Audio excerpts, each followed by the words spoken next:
You're watching the Slice Tower Hamlets election coverage ahead of the general election on the 4th of July. Uma Kumaran is the Labour Party candidate for Stratford and Bow. She's the former Deputy Director of Parliamentary Affairs and was also Senior Advisor to Mayor Sadiq Khan until 2020. Uma Kumaran, why are you standing for office in Stratford and Bow? Thanks, Imogen. Look, I was born in East London. I was raised in West London. I studied at Queen Mary. I've lived in Stratford. I've lived in Maryland. I've lived in Bow. And for me, it's a real opportunity to give back to the community. But also, after 14 years of Tory chaos and mismanagement, it's a chance together to put things right and build a brighter future for all of us. And it's a new seat as well. It's very exciting. It's a chance to be the first ever member of parliament, Labour member of parliament in this seat as well. And it's in part because of the growing population of both Newham and Tower Hamlets that we've been given an additional seat to kind of enact some change. And for me, just to give you a bit about me, I know the difference that a Labour MP can make. A Labour, Labour in government changed my life, and a Labour MP helped my parents. They came here as refugees fleeing from a civil war in Sri Lanka, and when they first came to Britain, they settled in East London.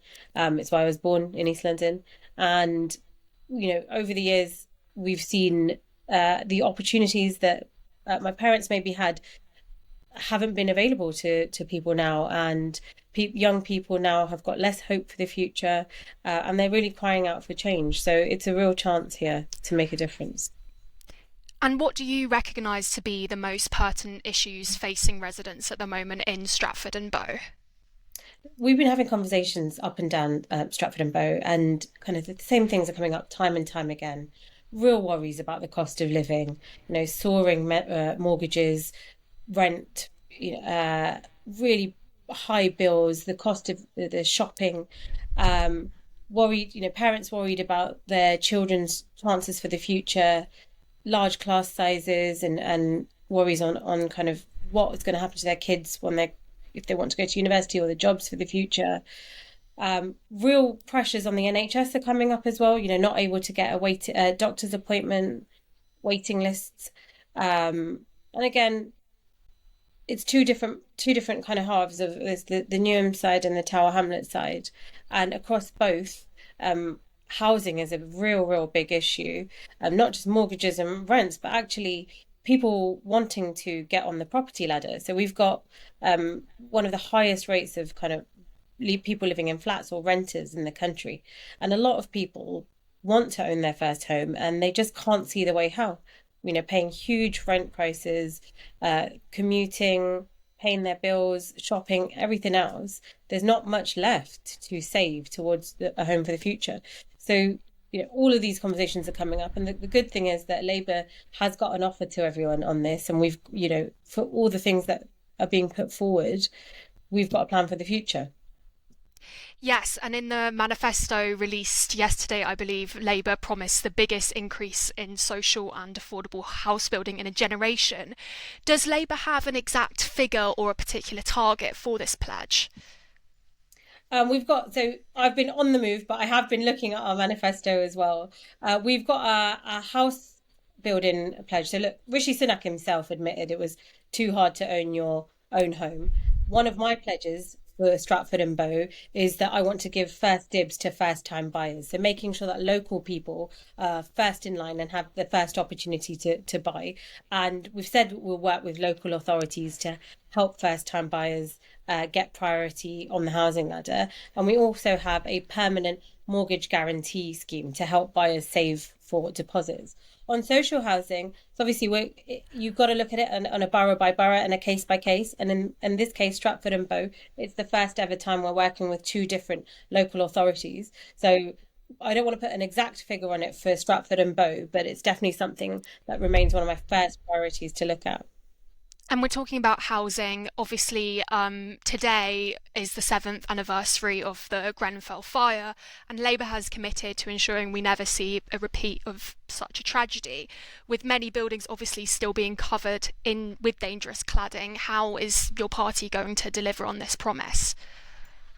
It's absolute tragedy what happened in Grenfell. And I remember I was working for the Mayor of London at the time, and remember seeing the images. Actually, we went past it very soon after, and the image of the sort of burning embers and the cinder, it will never leave me. And for the families there that are still calling out for justice and still waiting for answers, it's been too many years. It's been too long. So a Labour government will be backing, pushing through an inquiry and seeking justice for the victims. But on cladding, you know, I've spoken to lots of residents who are really still worried about their own circumstances, and people are living in flats that are unmortgageable due to the cladding conditions. And we are looking at this kind of on a wholesale approach. So we're looking at leasehold reform, the wholesale leasehold reform. We're looking at tougher rules on cladding as well. But there is more to be done. There is more to be done. And if I'm elected, I'll be pushing a Labour government and pushing kind of my colleagues to have stronger measures against making sure something like this never happens again. Turning slightly to the environment, I know that in your career you've worked as a diplomat in order to push for bolder action on the climate on an international scale. But speaking a bit locally, Tower Hamlets and Newham has some of the worst air quality in the UK. Does Labour have a plan to address this? And what will you do as a local MP to address this kind of very worrying topic?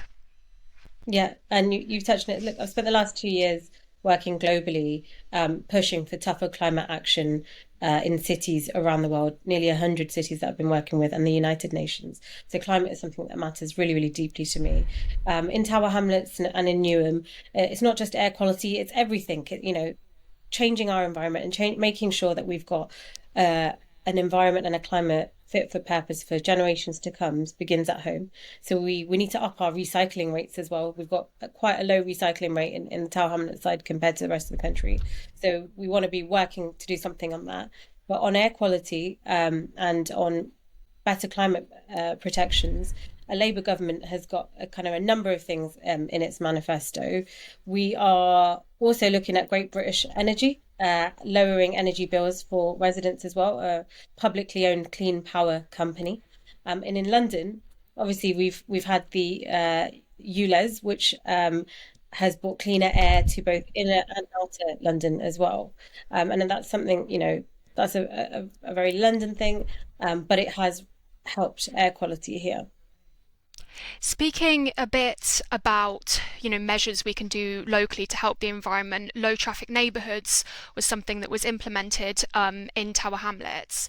And Keir Starmer has said that the issue of low traffic neighbourhoods will be left to local councils under a Labour government. Evidence suggests they work and majority of residents support them, but our local council is opposed to them. Will Labour protect them? Look, as Keir said, it's definitely a local council issue and local council matter to look at. And with LTNs, it's a case by case basis.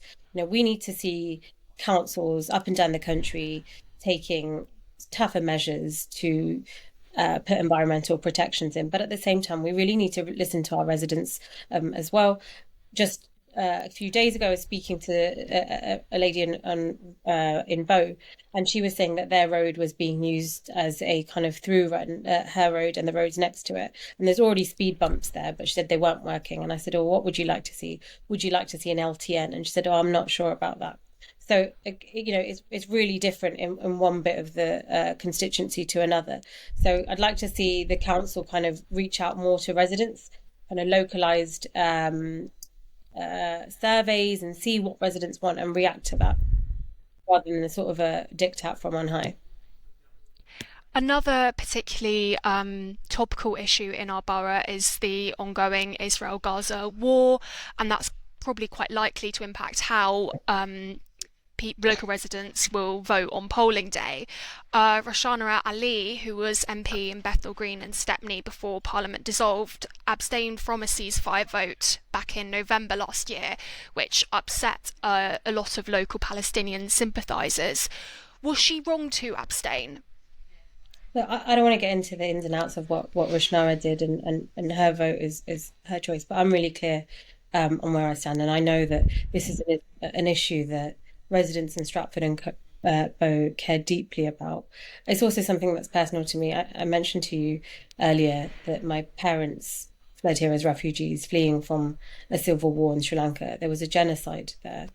I know the impact of war and the scars that it leaves on families. And so this is a really, really serious issue. You know, I've been on the record for over a decade with my views here. Um, we we are calling for an immediate ceasefire. We are calling for the immediate provision of humanitarian aid and medical supplies into Gaza. We are calling for the recognition of a Palestinian state. We are saying that that will be one of the first things we do if we get into government, a Labour government. And we're also saying that we will fully back the findings of an ICJ, the International Court of Justice. So this is where we are with it now. I'm really clear on where I stand. It's been going on too long. We have to act now to stop the bloodshed, and it's impossible not to be moved seeing what we're seeing. The images coming out, horrendous, and there's been too much loss of life. Too many children have been killed, and we need to see an end to it now. Some people want to see a Labour government considering stopping the arms sales to Israel. Is this something that the Labour government would consider? Look, I haven't looked at what our current position on that is, and I need to have a look into it. But we are really clear. We are, on what we're calling for, the things I've set out to you. Hopefully, if I'm elected, I'd be working with and pushing David Lammy and the team to see what else we could be doing. But right now, our priorities are clear. We're calling for an immediate ceasefire, an immediate end to the bloodshed, allowing humanitarian aid going into Gaza, and really speaking up for the people there. Turning quickly to healthcare before we wrap up, the hospital waiting list currently stands at 7.5 million treatments, and Labour has pledged to create more than 2 million extra appointments, operations and scans per year. How will your party achieve this feat? I think Wes has been really clear on it. Labour created the NHS, and Labour will be the ones to save our NHS. It's not something that we can solve overnight. The NHS has been systematically dismantled by this Tory government for almost over 14 years. And so it's going to take some time, but there are some immediate measures in place. So working with local GPs, making sure that people can see their GP and have a local GP. 40,000 more local appointments for people as well to access, relieving some of the pressure on A&E as well. We know that people are going to A&E because they can't see their local doctors. So it's about making sure people know that their local services are there, supporting our local doctors and nurses and NHS staff, making sure that they have the equipment and funding and technology that they need. So it's a wholesale package. And, Imogen, it's not something that we can solve overnight, but it's definitely something that we've got a plan for. Thank you. And finally, on a bit more of a light-hearted note to wrap things up, obviously you must be very busy campaigning right now, but if you could travel anywhere in the world, where would you go and why? I could travel anywhere in the world. I'd stay right here now. in Stratford. I go to Roman Road, have some good food, and get out there speaking to voters about what matters. What an answer. Brilliant. Thank you very much. Uma Kumaran, Labour candidate for Stratford and Bow.